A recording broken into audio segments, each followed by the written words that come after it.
তো বন্ধুরা, আজকের ব্লগটা আমি এখান থেকেই শুরু করছি। আর আমি সকাল সকাল শেয়ার করতে পারিনি।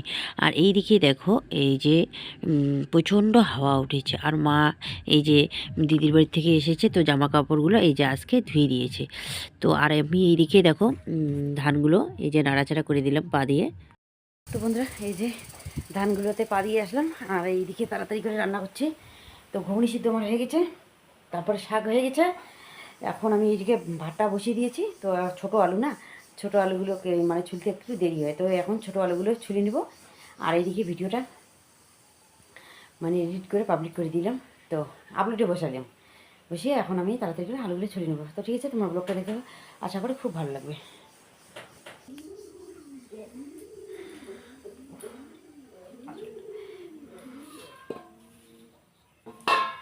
তো এইদিকে ঘুগনির আলুটা ছুলে রেখে দিই আগে।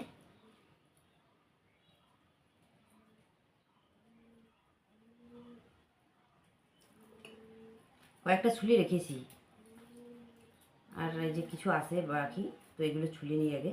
তারপর থালাটার মধ্যে এই যে ছোটো আলুগুলো ঢালবো, তাই না? আর এদিকে মাকে সোয়াবিন আনার জন্য পাঠাইলাম। তো এই দোকানে নাকি সোয়াবিনই, আমাদের পিছনে আর কি মসজিদের পাড়ে এইখানে দোকান আছে। তো এইখানে এই দোকানে সোয়াবিন নেই। তো এখন কি যে রান্না করব, শুধু শাক রান্না করেছি। শাক তো বাচ্চাগুলো খাবে না। আর কালকে ছোটো মাছ নিয়ে আসতে, মানে ওইগুলো মাছও আছে, কিন্তু ওইগুলো খেতে চায় না রাশি। তো ওইগুলো আমরা খাবো। আর এদিকে মা আসুক আগে, তারপর মাকে মানে সোয়াবিন আনার জন্য ওই দোকানে পাঠাবো। মা আর তোমার দাদাভাই এদিকে ঘাস কাটতে গিয়েছে, ঘাস কেটে নিয়ে আসুক ততক্ষণে। আর আমি ততক্ষণে আলুগুলো ছুলে নেই তাড়াতাড়ি করে। আর ছোটো আলু কিন্তু ছুলতে একটু সময় লাগে, তাই না? আর এইগুলো আলু কিন্তু ছুলতে সেরকম সময় লাগে না। আর ছোটো আলুগুলো দেখো প্যাকেটের মধ্যে দিয়েছি, সিদ্ধ হয়েছে কি না দেখি। দেখো কত সুন্দর সিদ্ধ হয়েছে, সেই সুন্দর হয়। মানে কি, ছোটো আলুগুলো এক্সট্রা যদি আর কি সিদ্ধ করা হয়, আবার কড়াইয়ের মধ্যে জাল দিতে হয়, তো সময়ের দরকার আছে তো, তাই না? তো যে সময়ের মধ্যে আর কি এইগুলো সিদ্ধ করতাম, তো সেই সময়ের মধ্যে আমার কিন্তু ছুলা হয়ে যাবে, তাই না? তো সেজন্য। আর এইদিকে ভাতটাও এইদিকে হয়ে গেছে, থকবক থকবক করছে।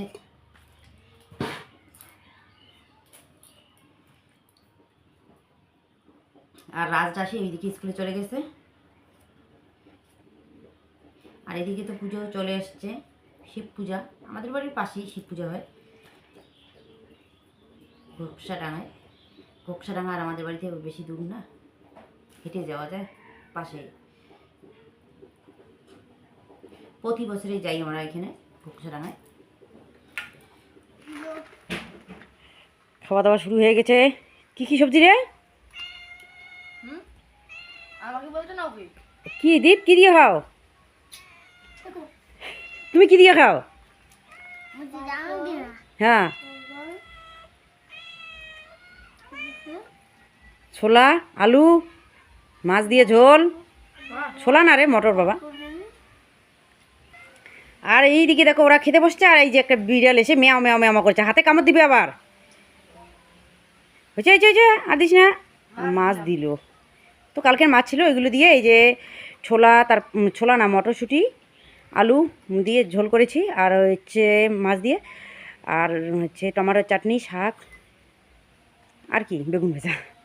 তো এইদিকে ওরা সবাই এই যে খেতে বসছে। খাও, হ্যাঁ? লাগবে কিছু? লাগবে না তোমাকে? কি দীপ, খাবি না? খাবি না? খাও। তো আমার খাওয়া দাওয়া হয় নাই এখনও, এরা খাবে, তারপর আমি খাবো। তো বন্ধুরা, এইদিকে সব কিছুর কাজ শেষ। ওইদিকে আরও রান্নাঘরের কাজ আছে, তো রাত্রিবেলা আবার রান্না করতে হবে। তো সেজন্য রান্নাঘরের কাজ এই পর্যন্তই রেখে দিলাম, তো পরে করবো। আর রাজরাশি ওরা স্কুল থেকে আসছে, তো ব্রাউন শার্ট তো এইখানে বিছানার উপরে খুলে খুলে রেখে দিয়েছে। তো আমি এখন এগুলো একটু গোছগাছ করে নিয়ে নেই, কীরকম হয়ে আছে এগুলো। আর একটা না, কয়টা যে শার্ট বাইট করছে। আর এখন তো আর আগেকার দিনের মতো না, শার্টের অভাব। তো এখন তো কতগুলো যে শার্ট জমা হয়ে আছে ঘরে, ওইগুলো আর কি করা যায়? ছোট কতগুলো ছোট হয়ে যায়। তো 1 থেকে শুরু করে এই যে 5, 6, 7 পর্যন্ত এই যে কতগুলো শার্ট। কতগুলো আবার ফেলে দিচ্ছি, আরও কতগুলো যে আসে। তো যাই হোক, এখন আমি এগুলো ভাজ করে নিই তাড়াতাড়ি করে। একটু এইদিকে বাইরে যেতে চাইলাম, তো দেখি এইদিকে এই যে বই, ব্যাগ ট্যাগ সব কিছু এইখানে এনে রেখেছে। তো এইগুলোই আগে গোছগাছ করে নিই, তারপর ওইগুলো ধরবো। আর একটু পরে এই যে এইগুলো জামা প্যান্ট পরবে, এগুলো রাখবো না এইদিকে, এইগুলো শুধু রেখে দিই।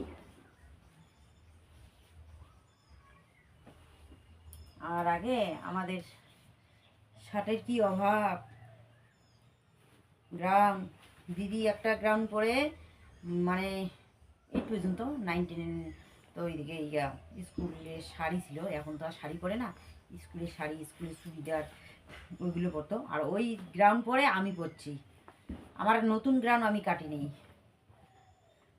দিদির গ্রাউন্ড পরে, দিদির স্কুলের যে চুড়িদার ছিল ওইটা পরে আমি 9 10 11 12 গেছিলাম। তাহলে দেখো কত কষ্ট করছিলাম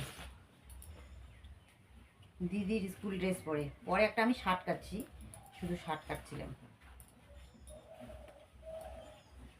আর আমার বোনের এই যে কাটা গ্রাউন্ড সেট ছিল না, ওটা ছিল কিনে গ্রাউন্ডগুলো যে পাওয়া যায়, কুচি টুচি কিছু নেই, কীরকম যেন ওইগুলো মানে ও পরতো, কিনে এনে দিয়েছিল ওইগুলো।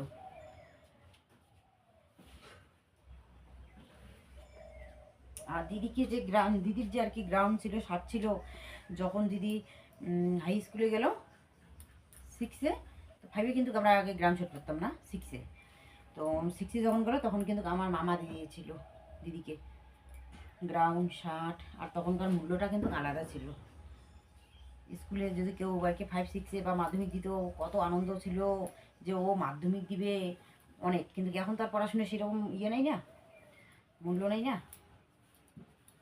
আগে মাধ্যমিক পরীক্ষা যখন দিতে যাই সবাই যায়, বাবা যায়, মা যায়, আর বা মানে আরও যে মানে যদি আপনজন থাকে দিদি যেত, জামাইবাবু, আমরা সবাই যেত। কিন্তু এখন মাধ্যমিক দিলে কেউ যায় না, এরকম হচ্ছে কথা। তো মনে পড়ে আমার দিদির মেয়ে উচ্চ মাধ্যমিকে এবছর দিল, তারপর মাধ্যমিক দিল, কিন্তু আমি যেতে পারিনি। কিন্তু সত্যি কথা বলতে কি, আমাকে খারাপ লাগছিল।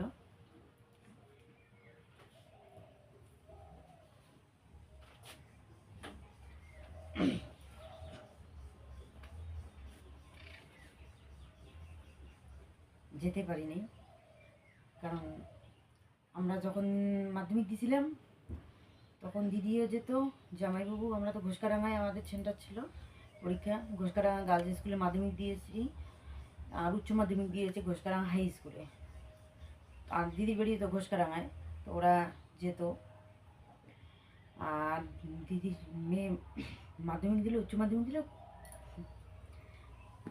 যেতে পারিনি। সত্যি খুব খারাপ লাগে।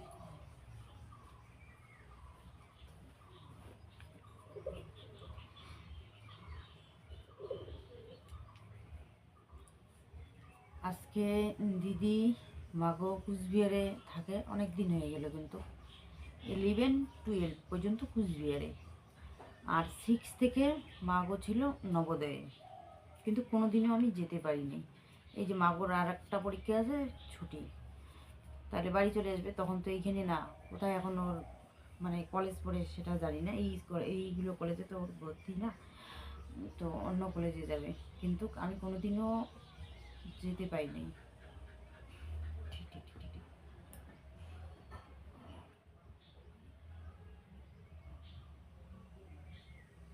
মনটা চাই কিন্তু পাই না।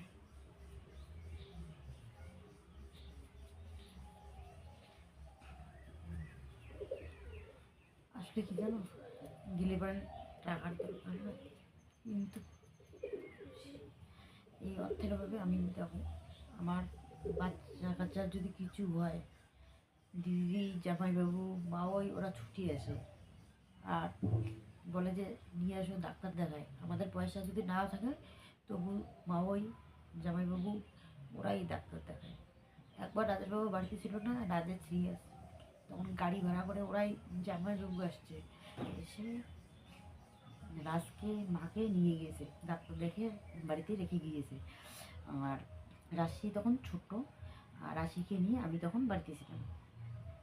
তাহলে দেখো আমাদের আপদে বিপদে ওরা ছুটে আসে, ঠিক আছে। আর আমি এতদিন থেকে ওরা ওইখানে আছে, কিন্তু আমি কোনোদিনও যেতে পারিনি। আর জামাইবাবু তো ওইখানে থাকে না, জামাইবাবু থেকে কোথায় থেকে বর্ধমান না কি যেন জায়গাটা না, হ্যাঁ ওইখানে থাকে। যেহেতু ওরা সবাই আলাদা আলাদা বাড়িতে থাকে, জামাইবাবুর ভাইয়ের বউ, মানে দিদি মানে দিদির যা, দিদির দেওর, আর দিদির জায়ের একটা মেয়ে, আর হচ্ছে মাওই, ওরা ওরা বাড়িতে থাকে। আর মাগো আর দিদি থাকে কুচবিহারে।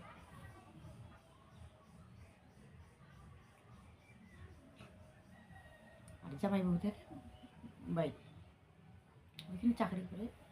তো দেখো, কিন্তু যাওয়া উচিত, হ্যাঁ আমি জানি যাওয়া উচিত, কিন্তু এত মানে সময় খারাপ, তো কি বলবো, যাওয়া আর হয় না। বাড়িতে যাই, হয়তো বাবা মা সেরকম কিছু কোনোদিনও নিয়ে যেতে পারি না। আমি এমনই একজন মাসি, আর এমনই একজন মেয়ে। এই যে ইসে বাবু, আমার বোন 4 দিন থাকলো, কিছুই দিতে পারিনি, কিচ্ছু দিতে পারিনি, না একটা জামা দিতে পারছি, কিছুই দিতে। তো হয়তো আমরা গরু বিক্রি করেছি, গরুকে কিন্তু অন্য কাজের জন্য বিক্রি করেছি, অনেক সমস্যা, তো সেই জন্য বিক্রি করেছি। কিন্তু 200 টাকা দিয়ে যে ওকে একটা জামা এনে দেবো, সেটাও আমি পাইনি। আমি এমন একজন মাসি, আমার বাচ্চা কাচ্চাকে কিন্তু ওরা দেয়, কিন্তু আমি দিতে পারি না। তো বন্ধুরা, আমি একটু আর কি বিছানায় এইদিকে শুয়েছিলাম, তো ঘুমাইনি, মোবাইল নিয়ে আর কি মোবাইল ঘাটাঘাটি করছি। আর এইদিকে আজান দেওয়া শুরু হয়ে গিয়েছে। ভাবলাম যে কয়টার আজান দেয়, 4টার না কয়টার, মানে মানে মাথায় আর কাজ করছে না। তারপরে এইদিকে জানলা দিয়ে দেখি মা সন্ধ্যা লেগে গিয়েছে, মা এইদিকে বাড়িতে নেই, গরু বাছুরগুলো ঘরে তুলতে হবে। তো তাড়াতাড়ি করে আমি বাইরে আসলাম। তো বাইরে এসে দেখি বাহ, অন্ধকারই প্রায় নেমে আসছে, দেখো দেখাই তো যাচ্ছে তাই না, অন্ধকার অন্ধকার হয়ে যাচ্ছে। তো যাই তাড়াতাড়ি করে গরুগুলোকে আগে ঘরে তুলে নিই। মা এইদিকে বাড়িতে নেই, মা ওইদিকে গিয়েছে, তো ওইদিকে জল ভরতে আসছে, তো ওইদিকে গিয়েছে। বিয়েবাড়ি আমাদেরকে নিমন্ত্রণ দিয়েছে, কিন্তু জল ভরার নিমন্ত্রণ দেয়নি।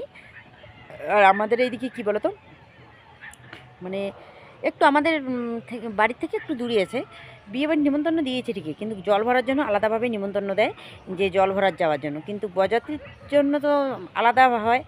তো আমরা পেয়েছি নিমন্ত্রণ, মানে বউ ভাতের জন্য, তো সেই জন্য আমরা কালকে যাব।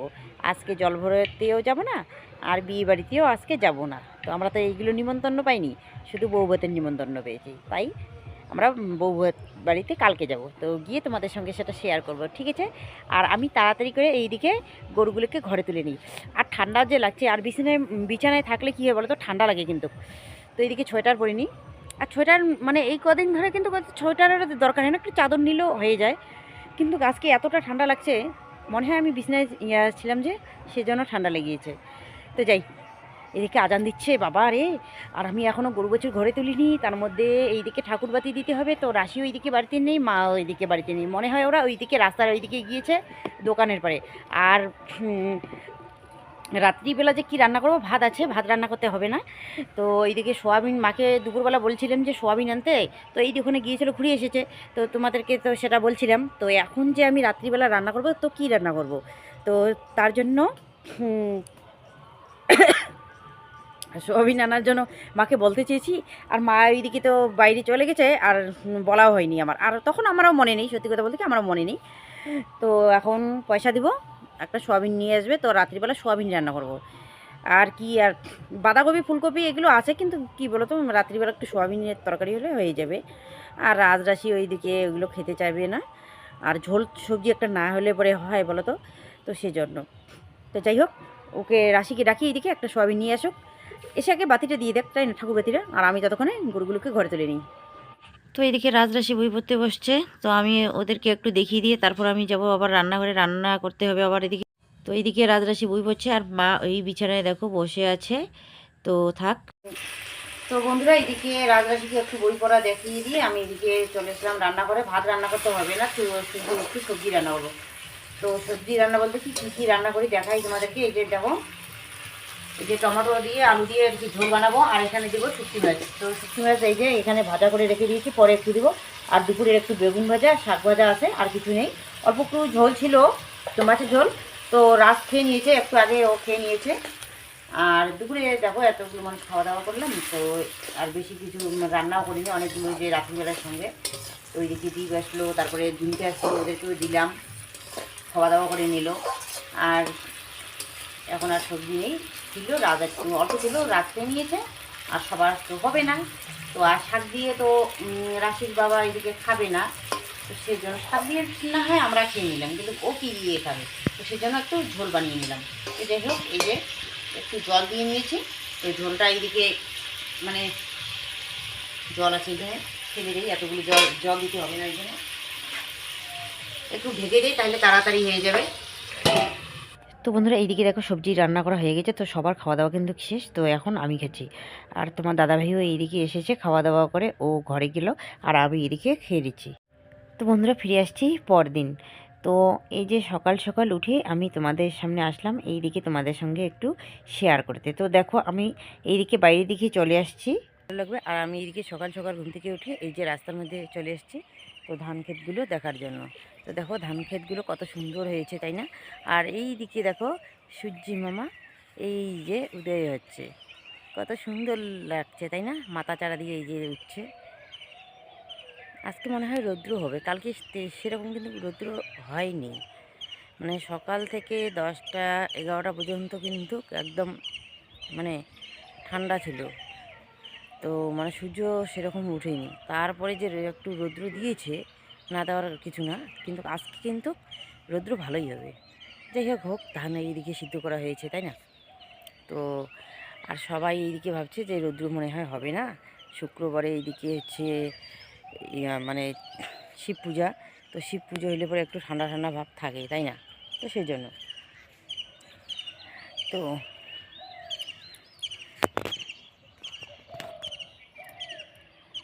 এখন যাই বাড়িতে, কাজগুলো তাড়াতাড়ি করে নেই, কাজগুলো করতে হবে। আবার এইদিকে রাজরাশি এবার স্কুলে যাবে, রান্নাবান্না আছে, তো অনেক কাজ আছে, তাই না? তো কী করে যায়, এগুলো তো করতেই হবে, তাই না? খাওয়া দাওয়া, রান্নাবান্না, কাজকর্ম, যতদিন জীবন ততদিন তো এগুলো করতে হবে। আর লাইটটা বাইরে, লাইটটা এখনও অফ করিনি, মা এখনও উঠেনি, মা রাজরাশি ওরা ওঠেনি। আর এইদিকে ওর বাবা উঠছিল, উঠার পরে এইদিকে বাইরে হাঁটাহাঁটি করে বেরিয়ে আবার দেখো ঘুমিয়ে পড়লো এই টুকটামের মধ্যে। আর আমি এইদিকে উঠে এইদিকে বাইরে চলে আসলাম, আর এখন আমি ঘুমাবো না, গরুগুলো বাই করতে হবে। ওর বাবাকে বললাম গরুগুলো বাই করতে, ওর বাবা বললো যে থাক, আমি একটু পরে বাই করবো, তুমি ততক্ষণে উঠান ঘরগুলো ঝাড় দিয়ে নাও। তো ঠিক আছে, ও না হয় পরে বাইর করবে, তাই না? আর আমি ততক্ষণে উঠান ঘরগুলো ঝাড় দিয়ে নিই। এইদিকে দেখো, এই যে ধানের বেডটা প্লাস্টিকটা সরে গেছে, এটা। তো সকাল সকাল এইদিকে সিদ্ধ ভাত রান্না করলাম, আর কালকের এই যে মাংসের তরকারি ছিল ওইগুলো দিয়েই খাবে ওরা। তো এইদিকে দিদি এসেছে, তো দিদিকে বললাম ভাত খেতে, দিদি নাকি ভাত খাবে না, তো সেজন্য এই যে চা দিলাম দিদিকে, এই যে চা খেলো। এটা হচ্ছে ডিঙ্কার ঠাম্মা। বন্ধুরা, এইদিকে সকালে রান্না বান্না খাওয়া দাওয়া হয়ে গেল। রাশি এইদিকে স্কুল যাবে, তো সেজন্য এইদিকে রেডি হয়ে নিচ্ছে, তো এখন ওরা স্কুলে যাবে। তো আমি এদিকে হাত মুখ ধুয়ে আমি চলে আসলাম এইদিকে, ধানগুলো একটু নাড়াচাড়া করে দিই। কারণ কি বলতো, একটু হাওয়া আছে আর রৌদ্র তেমন নেই, তবুও একটু তাড়াতাড়ি করে পা দিলে না ভালো হয়, তো সেজন্য এই যে দিয়ে নিচ্ছি। তো যাই, তো দেখো বন্ধুরা, এই যে রাজ আর হচ্ছে এই যে বেল, ওকে বেল করে ডাকি, ওর নাম হচ্ছে ভালো নাম সৌরভ, স্কুলে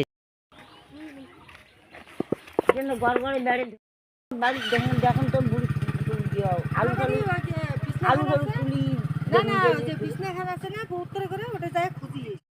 তো বন্ধুরা, এইদিকে আসলাম এই যে বেলেদের বাড়ি, সৌরভদের বাড়িতে, ওর মা এইদিকে এই যে, আর এই যে দেখো এইদিকে ওর বাবা, এটা। তো এই বাবা কিন্তু কথা বলতে পারে না। তো এই যে শীতলগুলো দিয়ে দিব রাজের বাবার হাতে। মা আছে দিদির বাড়িতে, তো এগুলো নিয়ে যাবে, মাকে দিবে, মা বাড়িতে যাবে আজকে আবার। আসলে কি বলতো, এই যে শুক্তোগুলো যে ছিল এগুলো কিন্তু মা দিয়েছে এগুলো। আর এই দিকে দেখো মা ঠাকুরঘরের এই যে পিছনের দিকগুলো মুছে নিচ্ছে। আর এই দিকে দেখো বাছুরটার অবস্থা, মানে পেটটা একদম মানে শুকিয়ে গেছে, মানে ওকে খুব খিদে পেয়েছে। ওর মার কিন্তু দুধ নেই, একটুও দুধ বাইর হয় না। তো ওই ওই যে ওই গাইটে যে আছে, ওই গাইটার দুধ মানে গরুর দুধে আর কি এই বাছুরটাকে খাওয়াই। তো দেখো খেতেই চাচ্ছে না। সকালবেলাও খাইনি, রাশি নিয়েছিল একটু খাওয়ার মানে খাওয়াবে, তো তখনও খাইনি, এখনও কেন যেন খাচ্ছে না। তো দেখো মুখটা কেন যেন খুলেই না। তো যাই হোক, অল্প একটু খেলেও তো তবে ভালো হবে, তাই না? তো এই জোর করে অল্প একটু খাইয়ে নিলাম। তো দেখো খেতে চাচ্ছে না, কীরকম করে আছে দেখো, গলা দিয়ে ওর যেন যায়ই না। তো যাই হোক, যতটুকুই খাক না কেন, যতটুকু খাবে ততটুকুই তো ওর ভিটামিন, তাই না? তো যাই হোক, আর বেশি কিছু বেশি খাওয়াবো না, কারণ ওরও তো সমস্যা হতে পারে, ও তো আর বলতে পারে না, তাই না? কিন্তু ওর কষ্টটা দেখে কিন্তু খুব খারাপ লাগে। দেখো ওর মার একটুও দুধ নেই, তো কত কষ্ট করে বাছুরটা আছে বলো তো। তো ঠিক আছে বন্ধুরা, আজকের ব্লগটা আমি আর বড় করছি না, এখানেই শেষ করছি। কালকে তোমাদের সঙ্গে দেখা হবে একটি নতুন সুন্দর ভিডিওতে। তোমরা সবাই ভালো থেকো, সুস্থ থেকো।